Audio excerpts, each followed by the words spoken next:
Hey everyone, and welcome back to Joey's Retro Newscast, where I go over the top news of the last week in retro handhelds, retro gaming, and just gaming in general.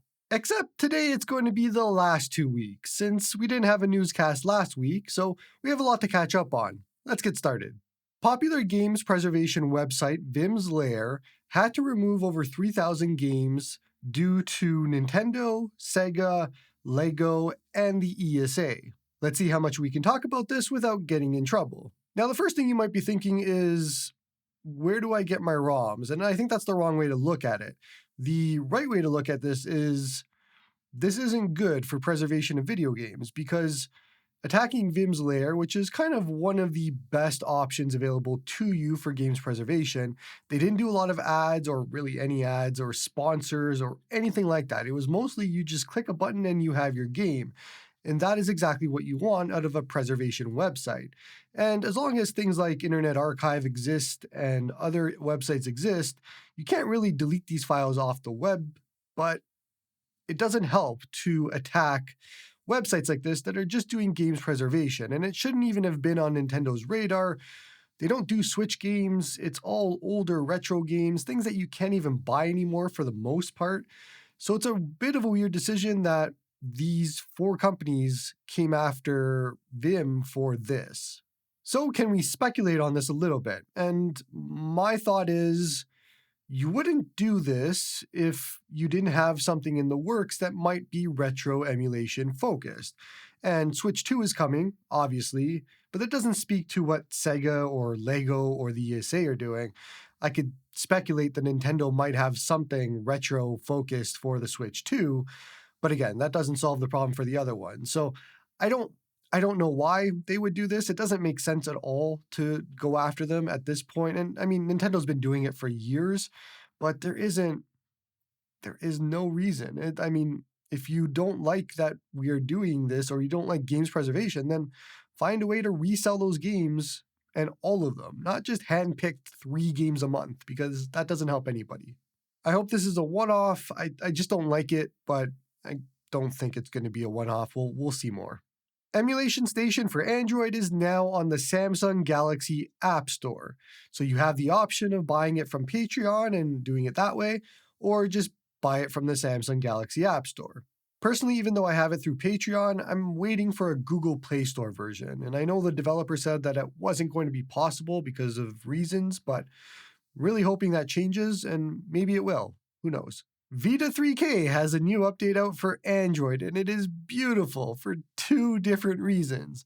The first one is you can now choose where your data is being stored. So it asks you right at the beginning, where do you want your data to be stored? And it doesn't have to be behind Android scope storage anymore. You can put it anywhere, which is awesome for file syncing, even though it worked before, but it just makes it easier.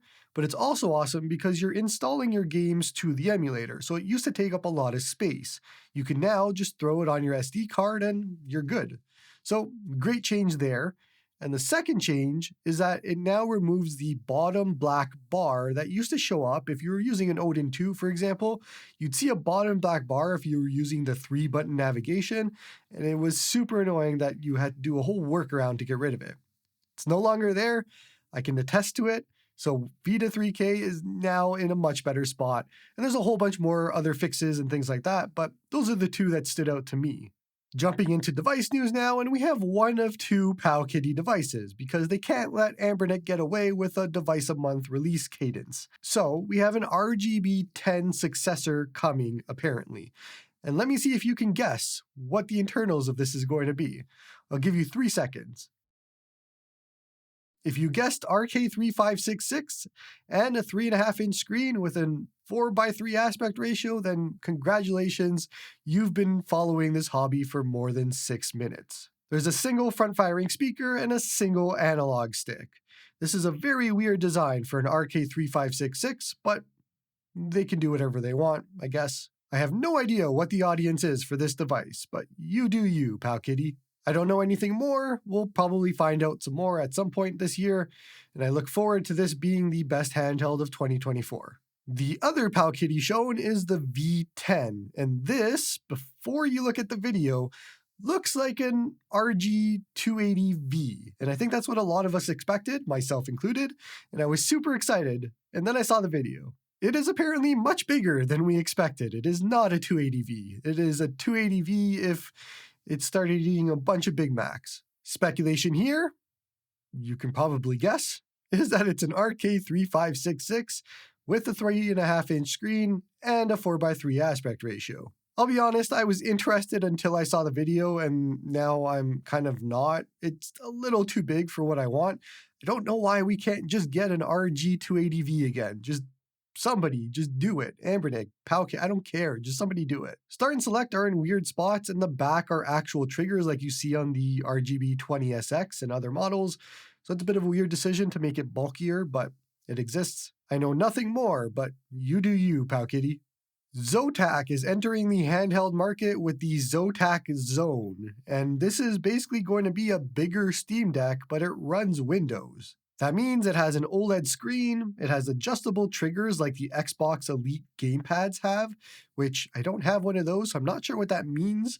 It has Hall effect joysticks, Steam Deck style trackpads, a kickstand, a random weird Windows Hello camera, and USB 4 ports on the top and bottom apparently. It's powered by the AMD Ryzen 8840U, there's 16GB of RAM, and it starts with a 512GB storage. On the unfortunate end, it has a 48.5 watt-hour battery and no variable refresh rate, but it does have a 120Hz screen. It's also massive. It is apparently bigger than the Lenovo Legion Go, which was already big. I'll be honest, not a single thing of this appeals to me except for the OLED screen, but once you find out the size, I kind of stop being interested. But I'm sure there's a lot of people that might be or are. So more competition is always good. Keep an eye out if it is something that interests you. GPD has a new dual screen laptop coming, and they both have OLED screens on them. The laptop is going to have an 8840U processor, 80 watt-hour battery, 16GB of RAM, up to 96GB of total RAM, but it's soldered on storage, so keep that in mind. There's also USB-C in, which lets you use the secondary screen as an external monitor for other devices. And there's Oculink and all the other usual jazz. I am fully expecting that you have to put a second mortgage on your house to buy whatever this is going to cost, so keep that in mind. ADATA, the company that does a lot of PC parts, has a handheld coming called the XPG Nia. Not a lot to talk about on this, but it has a front-facing camera for eye and head tracking functionality. Apparently, it's using something called foveated rendering, and it's something that a lot of VR headsets use to track your movements of your eye so that they could basically adjust the resolution of what you're staring at to be an increased resolution of what you're looking at, and all the rest of it would be a lower resolution. So that is all I know about this device. MSI Claw has a successor coming because if at first you don't succeed, just release another one really quickly and everybody will forget the first one. There's an 8-inch Lunar Lake model coming called the MSI Claw 8 AI Plus because we want AI in the name, definitely. But they also have a 7-inch version coming as well. Both of them are apparently arriving this fall, which is a weird decision, but hey. And it's apparently going to be based off of Lunar Lake, which seems to have a big performance increase over current, and it's a lot less power hungry, which is good. The 8-inch model is apparently coming with an 80 watt-hour battery, so just following Asus's lead on this one once again, but that's either way, that's good to see. I have to imagine that MSI has burned a lot of goodwill, so if these are coming out in fall, they have a lot of work to do on the software end. Not just performance for games, but actual compatibility for them, and so much more. There is a lot of catching up they have to do because of the state that they released the MSI Claw in. I gotta be honest, but until they fix the MSI Claw, I don't want to hear about an MSI Claw 2. Right, KTR1? We can now officially talk about the Asus ROG Ally X. So let's get into the specs. They rounded the design, giving it a lot more of an ergonomic look, which is fantastic in my view because that was one of my complaints. And then they tackled all of my other complaints in one. So we're using the exact same Z1 Extreme processor that the original Ally had. Not the Z1, but the Z1 Extreme. We have the same exact screen, which fine. It's not the best IPS screen, but it's still good. It has variable refresh rate, 120 hertz, and all of that. So good idea. And then we get to the good stuff. So there is now a 24 gigabytes of RAM, up from 16 gigabytes previously, and it is now faster RAM at 7500. There's also now a 1 terabyte M2 2280 option inside of it. So that's better for compatibility for changing out the hard drive if you want to. The ports have changed. There is now no more proprietary XG mobile port. There is now a USB 4 port instead of that. The battery has literally doubled from 40 watt hours to 80 watt hours, and that is already just fantastic. But that comes with a trade-off because it is now 67 more grams heavier and it's priced at $100 more MSRP compared to the launch price of the ROG Ally. So it's going to be more expensive, especially since nowadays a lot of them are cheaper, open box, Best Buy, all that sort of thing. I am super looking forward to getting this in my hands really soon, sooner than a lot might expect. Once I do, I'll have a lot of first impressions for you and just thoughts and things like that, and so look forward to that. The Anbernic RG Cube is now out and in some people's hands at least. My review is going to be late as usual with all Anbernic products because Go Game Geek is sending me one, and we have to wait because there is a light bleed issue on the initial units, and so mine is a bit delayed because I'm waiting for the fixed model. I had an option to grab the original or the fixed, and I'm like, doesn't make sense to grab the model nobody's going to get. So going to get the new one, and then I'll do a review on what it looks like from a complete new perspective. But let's back up in case you haven't heard, and there is an issue with the original RG Cube that was shipped to reviewers, as well as most likely the initial batch that got sent out, but I'm not sure about that. But it has major light bleed issues, like major issues. And so it's one thing that they caught afterwards because QA is apparently us instead of them, because if you would have just looked at one of them, you would have seen this, but either way, they figured it out, they found out the problem, and they're fixing it, and all of the new, anybody who orders it new, should be getting the new model, although I have to imagine if they send out any of the older models that you could just return it and get a new one. I have no idea on that, don't quote me. If you're wondering how something like this slips QA, you have to look back at the reason that the RG Cube was rushed out, and that is because of the ZPG A1 Unicorn, which is still taking its time to release, and it's nowhere near coming out. But Anbernic decided to compete with that, and decided to rush this out to get ahead of it. And when you do so, you miss a lot of things, like the fact that there's massive light bleed issues, or that it's still using the RG556 sticks, and all of that. So just keep that in mind. This is a rushed release in a lot of different ways, and you're going to miss QA things. So maybe they should just take their time instead of releasing things every 2 weeks at this point. I'll be honest, this is kind of a niche use case device and something that I'm not super interested in, but I'm very curious to see if it works as a D-pad only device, but it also is very expensive compared to the other one-by-one options, and you're kind of paying a lot for that. I don't know. The price just doesn't make sense to me at current pricing, but we'll see once I get it in, how I feel, and all that sort of thing. If my videos have been helping you, consider supporting me on Patreon, or just give this video a like and a sub. Also, come join us on the Discord, where we talk about all of these retro handhelds. First up in game news, the Epic Game Store accidentally leaked a few different games that are supposed to be upcoming. Those games are The Last of Us Part 2, which, okay, great. Final Fantasy IX Remake, which we've been seeing rumors about, and it's good to see that it actually is probably coming. Now, this isn't going to be a full remake like Final Fantasy VII Remake is. This is apparently supposed to be a traditional remaster type release, so just keep that in mind. And then we have a new Turok game coming, which I have not heard of Turok in years, so I'm interested to see what that looks like. PlayStation had a State of Play, and I realized while I was watching it that I can't remember the last State of Play that was actually worth me watching live. And so I sat there watching it live, still thinking that, and then I came away with it disappointed because it's my own fault for watching it. Here's the roundup of things that you should care about. God of War Ragnarok is coming to PC with a whole bunch of different upgrades for PC users, and it's going to be on September 19th. And then there's only one other news, and it's the biggest news, but Astrobot has a sequel coming, and it looks absolutely fantastic. If you get a chance, go look at this trailer for the new Astrobot. It looks great, but it's coming on September 6th. And as a personal favorite of mine for the PS5, I cannot wait for a new Astrobot game. Xbox had their showcase as well, and it was a lot better than Sony's was. Although that always seems to be the case. They knock it out of the park trailer-wise, and then the games kind of just flop. But hoping that's different here. There's a lot of good games that they showed, and I'm very excited for them. So let's jump into the noteworthy ones that at least I care about, and maybe you might. Age of Mythology Retold got a gameplay trailer, and for any fans of Age of Mythology, it actually looks really good.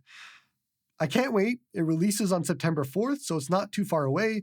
September's going to be really packed, it looks like. Avowed showed a story trailer, and that is releasing sometime in 2024, but they haven't given a date yet, which is weird because we're not too far away from the end of 2024.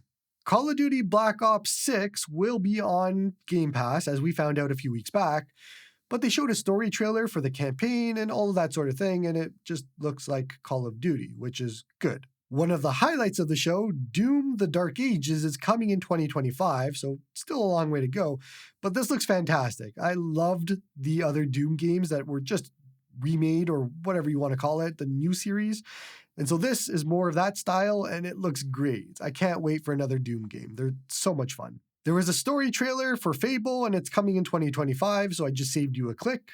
Gears of War E-Day is coming at some point. It was just a story trailer once again. There's an Indiana Jones game coming out this year, and I just did not like that trailer. None of it jived with me, so not sure what the general consensus is about it, but for me, it just didn't do anything. Perfect Dark is coming, and there was no date or anything like that, but they showed some gameplay as well as story, and it looks so good, so I can't wait. South of Midnight was a weird one. The cinematics are made in that kind of Across the Spider-Verse style animation. I forget what it's called, but stop motion, I think. And then the gameplay was in 60 frames, but then you could see some changes to stop motion in the gameplay.